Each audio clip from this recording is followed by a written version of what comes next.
এমন ৩টি শিশু প্রাণী যারা তাদের মাকে কখনো দেখে না। এবং আপনি কি জানেন কিভাবে সাপ জন্মে এবং কেন প্রজাপতিরা কচ্ছপের কান্না পান করে? তো চলুন জেনে নেই। ১ নম্বর, বিচ্ছু। বন্ধুরা, একটি স্ত্রী বিচ্ছু তার বাচ্চাদের তার পিঠে রাখে, যার কারণে সে ঠিকমতো হাঁটতে পারে না এবং বাচ্চারাও নিচে নামতে পারে না, কারণ তাদের চোখ খোলা থাকে না এবং তারা খুব ছোট হয়। এই কারণে যখন তারা ক্ষুধা পায় তারা সবাই ধীরে ধীরে তাদের মাকেই খেতে শুরু করে, যার কারণে তারা তাদের মাকে দেখতে পায় না। ২ নম্বর, সামুদ্রিক কচ্ছপ। আমরা আপনাকে বলি যে জলে বসবাসকারী কচ্ছপরা কখনো তাদের বাচ্চাদের দেখতে পায় না বা বাচ্চারাও তাদের মাকে দেখতে পারে না, কারণ একটি স্ত্রী কচ্ছপ তার ডিম পাড়ার জন্য সমুদ্রের তীরে যায় এবং ডিম পাড়ার পর সে খাবার খুঁজতে সমুদ্রে ফিরে যায় এবং জলের গভীরে যাওয়ার পর সে তার ডিম কোথায় রেখেছিল তা ভুলে যায়। ৩ নম্বর, অক্টোপাস।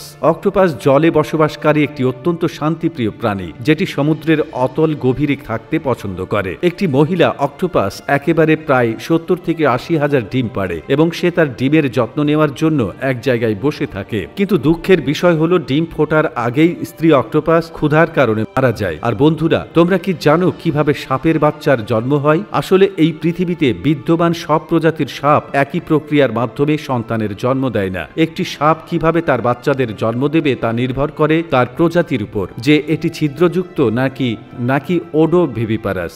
কারণ সব ছিদ্রযুক্ত সাপই ডিম পাড়ে এবং তাদের বাচ্চাদের সেই ডিম থেকে বেরিয়ে আসতে অনেক পরিশ্রম করতে হয়। ডিমের ভেতরে যে বাচ্চাগুলো জন্মায় তাদের মুখে বিশেষ দাঁত থাকে, যেগুলো তারা ডিমের খোসা ভেঙে বের হয়ে আসে। ভিভিপারাস প্রজাতির সাপ ডিম পাড়ে না, বরং তাদের বাচ্চারা কুসুমের ভেতরে বিকশিত হতে থাকে এবং যখন তারা সম্পূর্ণভাবে বিকশিত হয় তখন সাপ তাদের বাচ্চাদের জন্ম দেয়। ওভোভিভিপারাস সাপের ক্ষেত্রে এই প্রক্রিয়াটি অনেক দীর্ঘ এবং ভিন্ন। এখানে সাপের বাচ্চাদের মাতৃগর্ভ থেকে বেরিয়ে আসতে অনেক পরিশ্রম করতে হয়, কারণ তারা যখন তাদের মায়ের পেটে থাকে তখন তাদের ডিমের খোসা ভেঙে বের করতে হয় এবং তারা নিজেরাই পেট থেকে বের হতে অনেক কষ্ট করে। ৫ নম্বর, আপনি কি জানেন যে অ্যামাজনের ঘন জঙ্গলে পাওয়া প্রজাপতিরা কচ্ছপের কান্না পান করে এবং তারা কচ্ছপের কান্না এত পছন্দ করে যে অনেক প্রজাপতি ঝাঁকে ঝাঁকে কচ্ছপের মাথার উপর ঘোরাফেরা করে। আসলে কচ্ছপের চোখের জলে সোডিয়াম পাওয়া যায়, যাতে প্রচুর পরিমাণে লবণ থাকে, যা প্রতিটি জীবের জন্য খুবই গুরুত্বপূর্ণ। অ্যামাজন বনে বাস করার সময় প্রজাপতিরা যে খাবার খায় তাতে